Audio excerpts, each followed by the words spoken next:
หลังจากที่มาจากเฮือนน้องอเดยกับเฮือนน้องบ้องก็ มานั่งอาบน้ำในเรียบร้อยพี่น้องเอ้ยก่อนอื่นก็กราบสวัสดีเด้อพี่น้องหมดสุขุสุกคนบ่ว่าจะเป็นฝั่งไทยหรือว่าฝั่งลาวหรือว่าภายในหรือว่าต่างประเทศก็ ยินดีเข้าสู่ช่องเบาสายเด้อพี่น้อง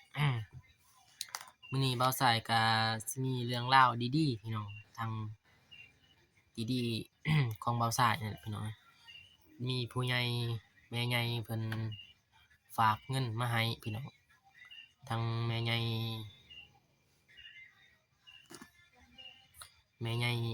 ลำดวนพี่น้องเอ้ยเพิ่นฝากให้ทางเบาแจ็คแล้วก็เบาเจ็บพี่น้องเอ้ยเพิ่นฝากให้ทางเบาเจ็บแล้วก็เบาเจ็บก็ให้มาให้เบาสายก็ในคลิปนี้มี2เรื่องนี้พี่น้องกับเรื่องหนึ่งก็คือมื้อนี้เบาสายบ่ได้อัปเดตห้องน้ำแล้วก็เรื่องที่2ก็คือข่าวดีก็คือว่า บ่าวแจ็คเอาเงินมาให้ทางแม่ลำดวนเพิ่นฝากมาก็ก่อนอื่นก็ขอบอกขอบใจเด้อทางแม่ลำดวนที่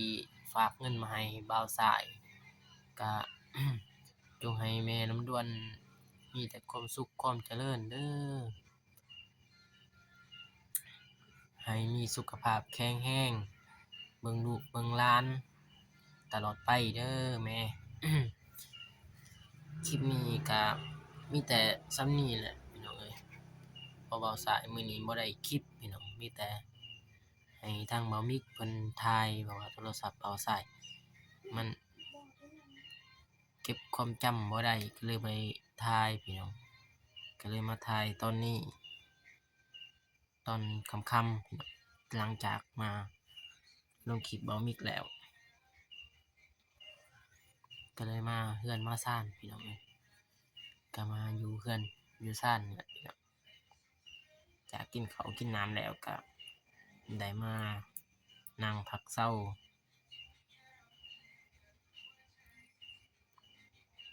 คันผู้ใดอยากเห็นก็ตอนที่เบาเจ็บมอบเงินให้ก็ไปเบิ่งได้เด้อพี่น้องช่องเบาเจ็บเพิ่น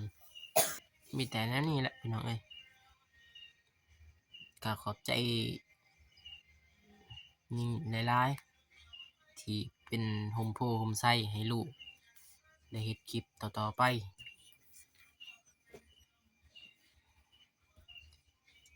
นี่นี่เราลืมไอ้วง ก็ นะ คือคลิปข ลื อ ม ง แล้วว่าสิบ่ลืมเสียวให้ คลิปตอนที่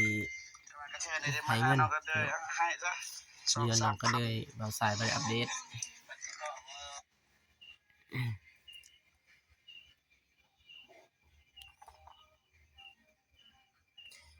มีแต่มื้ออื่นเบาสายสิอัปเดตทางสิไปใส่ท่อพี่น้องเอ้ยมื้ออื่นก็มีแต่ว่าเสร็จสมบูรณ์ถ้าใส่ท่อน้ำบ่ใส่ก็เว้าบ่เก่งปานใดพี่น้องเอ้ยมีหยังก็ติเตียงได้เด้อพี่น้อง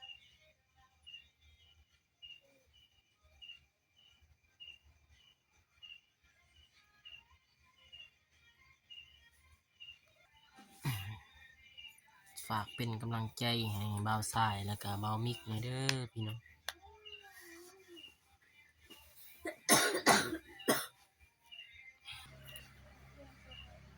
บ่มีหยังหลายพี่น้องเอ้ยมีแต่ส่ำนี้แหละพี่น้องเอ้ยบ่าวสายก็เว้าบ่เก่งปานใดพี่น้องยังฝึกยังเกอะกะกะอยู่ถ้าเรียนไปเรื่อยๆพี่น้องเอ้ยบ่าวสายกำลังเรียน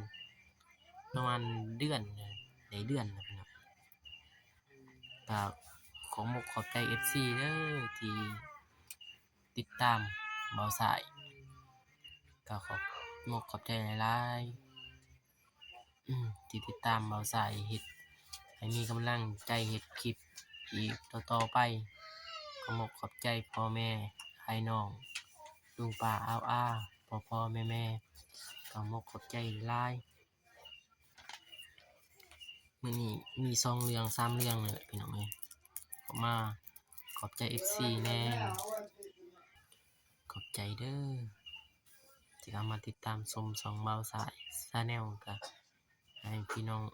FC ก็จงมีแต่ความสุขความเจริญอย่าเจ็บอย่าจนให้ร่ำรวยๆเด้อพี่น้อง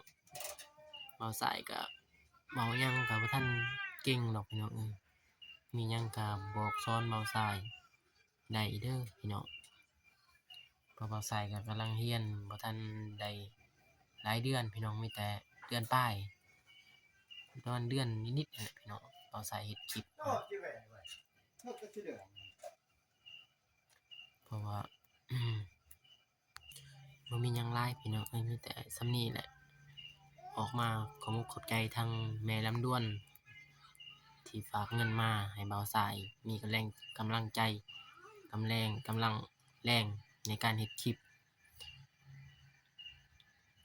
มีแต่เบาสายสิเฮ็ดคลิปต่อๆไปอีกพี่น้องก็ฝากพี่น้อง FC เพราะว่าเป็นฝั่งไทยกับฝั่งลาวหรือว่าอยู่ในบ้านก็ฝากติดตามได้เด้อพี่น้องเพราะว่าเบาสายสิเฮ็ดคลิปสายบุญไปเรื่อยๆพี่น้อง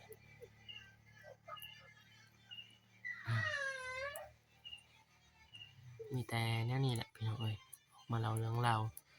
ขอบอกขอบใจทั้งแม่ แม่ลำดวนนี่แหละพี่น้องแล้วก็ FC เพราะว่าเบาสายมาได้ขอบอกขอบใจ FC ตั้งแต่เปิดคลิปแล้วพี่น้องเอ้ย FC ก็มีแต่คนน่ารักดีๆพี่น้องเอ้ยเบาสายก็บ่ได้ว่าได้หยังพี่น้องเอ้ยมีแต่มื้ออื่นเบาสายก็สิได้ออกไปเฮ็ดท่อใส่ท่อห้องน้ำนี่พี่น้องเอ้ยให้มันเสร็จสมบูรณ์เลยบัดนี้ ยังขาดท่อพี่น้องท่อแล่นน้ำแล้วก็ขอบอกขอบใจทางอ้ายที่แนะนำให้เบาสายไปเฮ็ด YouTube นำอ้ายเบาอนงก็ขอบอกขอบใจเด้ออ้ายบอกสอนน้องในทางที่ดีแล้วก็ให้มีคนรักคนรู้ก็ขอบอกขอบใจอ้ายเด้อมีแต่ฝากติดตามเบาสายกับเบามิกแล้วก็อ้ายเบาอนงพี่น้องเฮาสิได้เฮ็ดเวียกไปพร้อมๆกันพี่น้องเพราะว่าเฮาก็ไปกับเบามิกแน่พี่น้องคลิปนี้ก็บ่มีหยังหลายพี่น้องก็สิได้จบคลิปเพียงเท่านี้เด้อพี่น้องก็ฝาก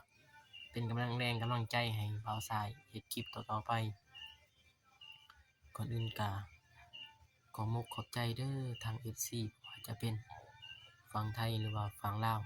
ที่เข้ามาติดตามชมช่องเบาสายก็จงมีแต่ความสุขความเจริญปรารถนาสิ่งใดก็ขอให้ได้สิ่งนั้นเด้อให้ได้หมดซุคู่ซุคนคลิปนี้ก็สิจบเพียงเท่านี้พอกันใหม่คลิปหน้าเด้อพี่น้องคลิปนี้ขอกล่าวคำว่าสบายดีพี่น้องพบกันใหม่คลิปหน้าบ๊ายบายพี่น้อง